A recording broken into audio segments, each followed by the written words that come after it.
Hey, save my coin budget friends. It's your girl Shalisha, and in today's video we are going to do my budget recap for my first paycheck for the month of September. So if you like budgeting videos, cash stuffing, sinking funds, sync on other finances on a low income, go ahead and hit that like and subscribe bell so you do not miss time when I post. If this is your first time seeing my video, hey, thank you so much for clicking on it. If you're a returning subscriber, an oldie but goodie, hey, thank you so much for coming on back. Oh, I thank you guys so much for the love and support in my last video. It means the world to me. I was definitely contemplating if I was going to come back and film, and I am glad that I did. And you guys showed up and showed out and showed love, and I appreciate every single one of you. So we're going to go ahead and get into this budget and see how it worked.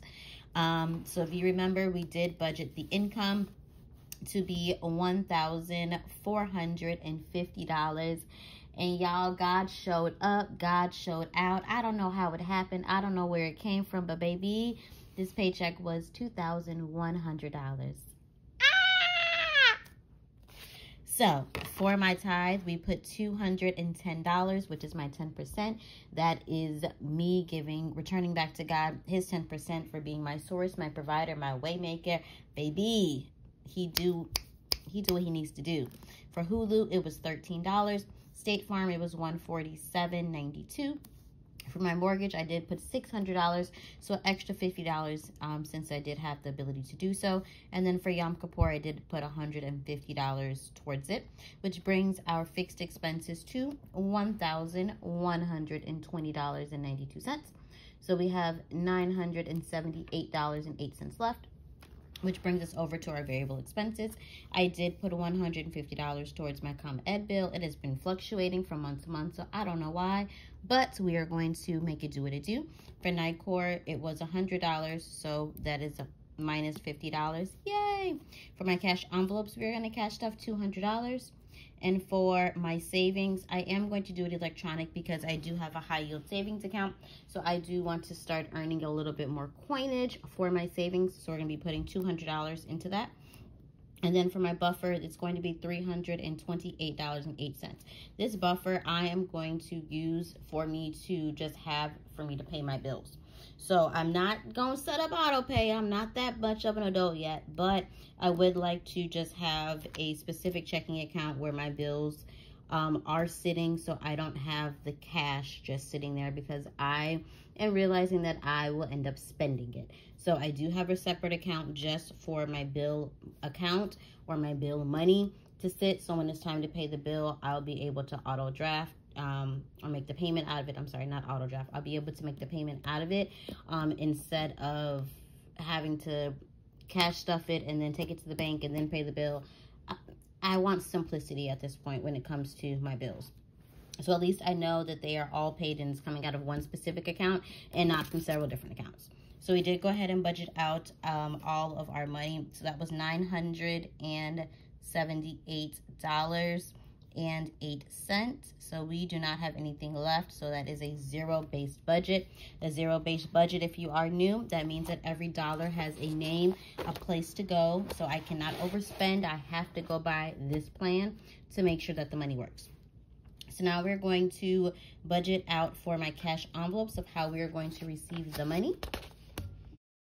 All right, so we are now at the cash stuffing breakdown. So I have some really simple categories. My daughter had my binder the other day. I don't know where it is, but that's okay.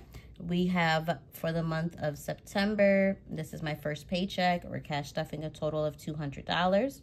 So we have myself, we have my daughter, we have eating out,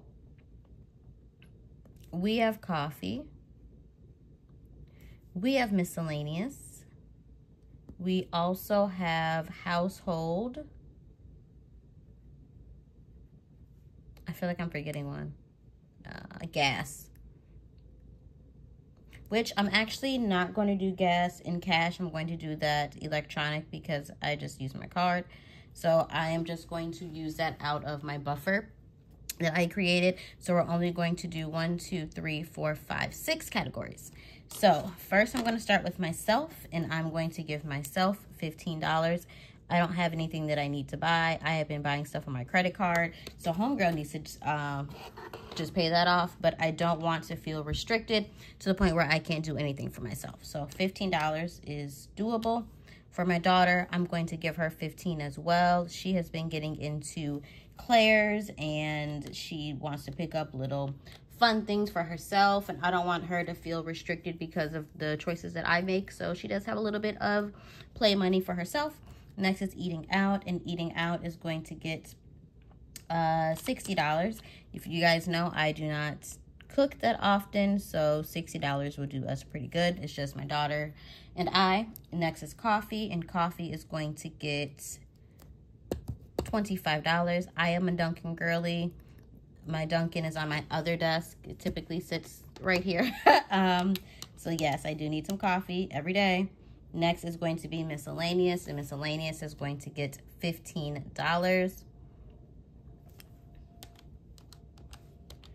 And next is household, and household is going to get $25. I don't believe I have to stock up on anything, but if I do have to, I typically use my Target red card, and then I like to use the points and the extra 5%, and then I'll pay it back from my household envelope. But I don't have anything that I need to buy, so I just want to have it just in case.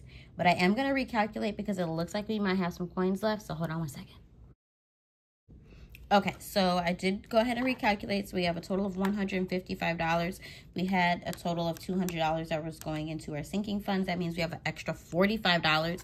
So what I'm going to do is I'm going to put this $45 into eating out. I know you're like, sis, what? That's what I'm going to do. I'm going to put $105 into eating out. This is my personal choice because I don't like to cook. And if I have anything, then I will roll it over. Oh, nope, no. That's not what I'm going to do. I'm going to do grocery because my daughter is in school. And just in case I need to pick up something for groceries. That's what I'm going to do. So I think it was remaining $45. So that's what I'm going to do. I knew I was forgetting an envelope. It's going to groceries. So anything that she needs related for lunch or breakfast, that is what I'm going to put that towards. So now we're going to go ahead and get to the breakdown to figure out how we're going to get our cash. All right, so for myself, I am just going to do a 10 and a 5. For my daughter, she is going to get a 10 and a 5 as well. For eating out, we're going to do 60, so we're going to do 3 20s. For coffee, we are going to do a 20 and a 5. For miscellaneous, we're going to do a 10 and 5 singles. And for household, we're going to do 25. So we're going to do a 20 and a 5. For grocery, we are going to do 4 10s and 5 singles. So that's just in case I need to pick up some bacon or some milk and I don't want to break too many bills. So for 20s, we have 3, 4, 5. For 20s, we have 5. For 10s, we have 4, 5, 6, 7. We have, for 5s, 1, 2, 3, 4. And for singles, we have a total of 10. So we have we have 10 singles. 5 times 4 is 20. And then we have 7 times 10, which is 70. And then 20 times 5 is 150. No, that's not right. We have 20 times 5, which is 100. There we go. So now we're just going to recalculate just to make sure. Homegirl always makes a mistake when it comes to the calculator. So we have 100 plus 70 plus 20 plus 10. All right, so we are all set. So now I'm going to go ahead and go get the cash from the bank, and we will do my cash stuffing for my cash envelopes. But I hope that you have a wonderful, blessed day. I'll see you in my next video. Bye.